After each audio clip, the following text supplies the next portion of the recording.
At some point in your life, you will run out of options. Not bad options, not options you don't prefer, all of them. The plan fails. The people you counted on disappear. The path you were certain about closes.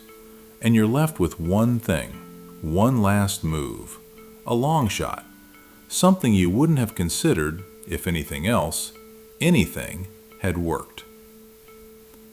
In American football, they call it the Hail Mary, a last-second throw across the entire field, desperate, improbable, the kind of attempt you only make when you have nothing left to lose.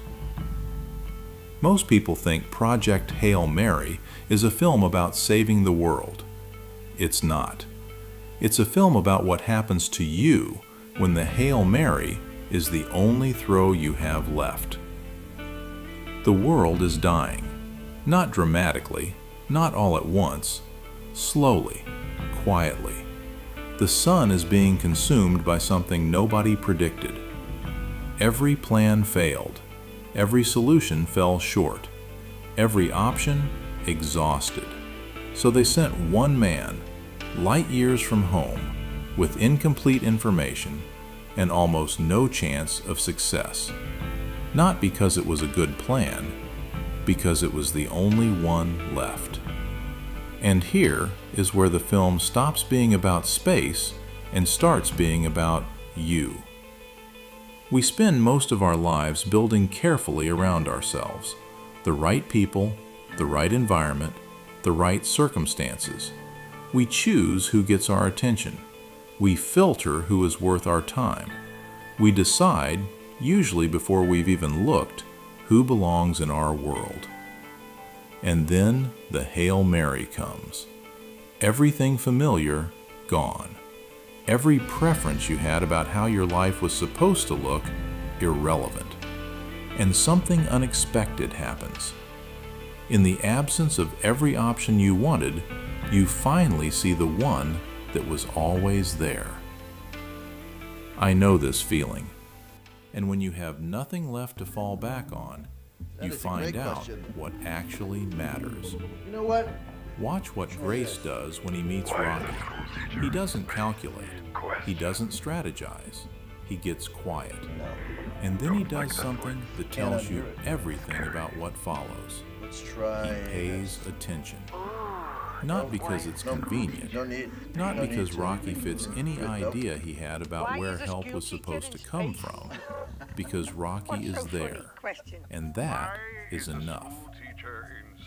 There is a philosophy in this, older than the film, older than most things we call wisdom, that the people who change your life rarely arrive from the direction you were looking.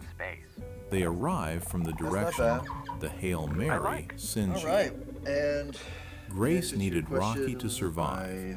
Rocky needed Grace. The situation created the necessity. The necessity created the attention. The attention created the connection. And the connection became something neither of them expected. Back on Earth, Grace was surrounded by people, colleagues, scientists, people with every reason to see him clearly. And he was invisible. Not invisible out there, here, with the ones who shared everything with him.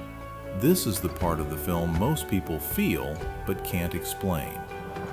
Why the alien relationship feels more real than the human ones. Because familiarity is not the same as attention. Proximity is not the same as presence. Sharing a language doesn't mean you're actually listening. The people back on Earth never had their Hail Mary moment with Grace. They never ran out of options and found themselves with only him. So they never really looked. But here is the question the film quietly forces on you. What does it say about us that we require desperation to pay attention? That it takes losing everything familiar before we see what's actually in front of us.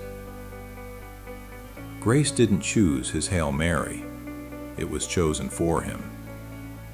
The memory loss, the isolation, the impossible mission, all of it arrived without his permission. But what about the Hail Marys we could choose?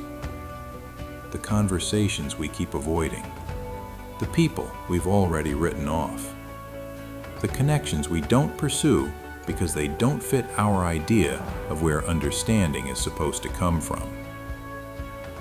What if you didn't wait for the situation to strip everything away? What if you threw the Hail Mary before you had no other choice? The most important scene in the film isn't the ending. It's every small moment before it. Every wrong translation, every failed attempt, every awkward exchange where neither of them gave up. Real connection isn't a moment. It's a practice. The willingness to keep showing up for something that hasn't revealed itself yet. To stay curious about a person before they've given you a reason to be. Grace gave Rocky a name before he fully understood him. That's the whole thing, right there. You don't wait until you understand someone to decide they deserve your attention. You give them your attention, and understanding follows.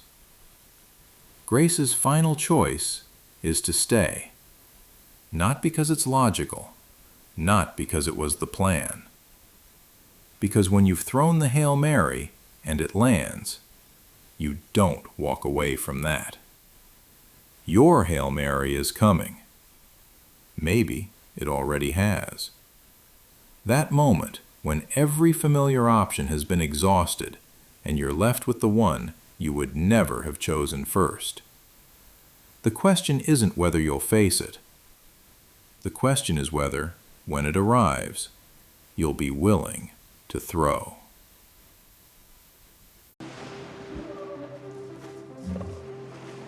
Yeah, Pa.